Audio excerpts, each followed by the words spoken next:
एक घर से सास और बहू के झगड़े की काफी देर से आवाज आ रही थी। झगड़े की आवाज इतनी तेज थी कि पड़ोसियों के कान खड़े हो रहे थे। पड़ोसी मजे ले रहे थे। झगड़ा खत्म होते ही बहू किसी काम से बाहर आई तो पड़ोस की एक बूढ़ी औरत आई और बोली, बेटा तेरी सास तो कुतिया का मेल है, अगर ऐसे ही चलता रहा तो तेरा तो जीना हराम हो जाएगा।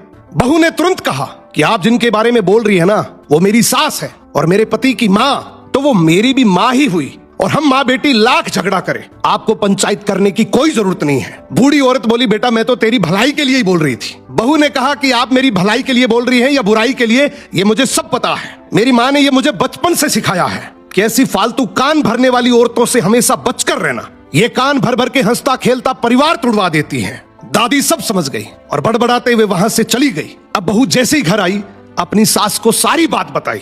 ये सुनते ही सास की आंखों में आंसू आ गए। सास ने बहू को गले लगा लिया और रोते हुए बोली कि बेटा मुझे आज विश्वास हो गया कि तू मेरे घर की बहू नहीं बल्कि मेरे घर की लक्ष्मी है, और आज मुझे ये भरोसा हो गया कि तुम मेरे और मेरे बेटे को आराम से संभाल लेगी। अब मुझे कोई चिंता नहीं है। बहू ने भी रोते हुए बस इतना ही कहा कि आप मेरी माँ हैं और माँ से झगड़ा कौन नहीं करता, पर झगड़े का मतलब ये नहीं कि मैं घर की बात बाहर करूं। सो घर की बातें अगर घर में ही रहे तो घर मंदिर है, वरना कान भरने वाले तो हर गली नुक्कड़ पर बैठे हैं जो चुटकियों में एक हंसता खेलता परिवार तोड़ देते हैं।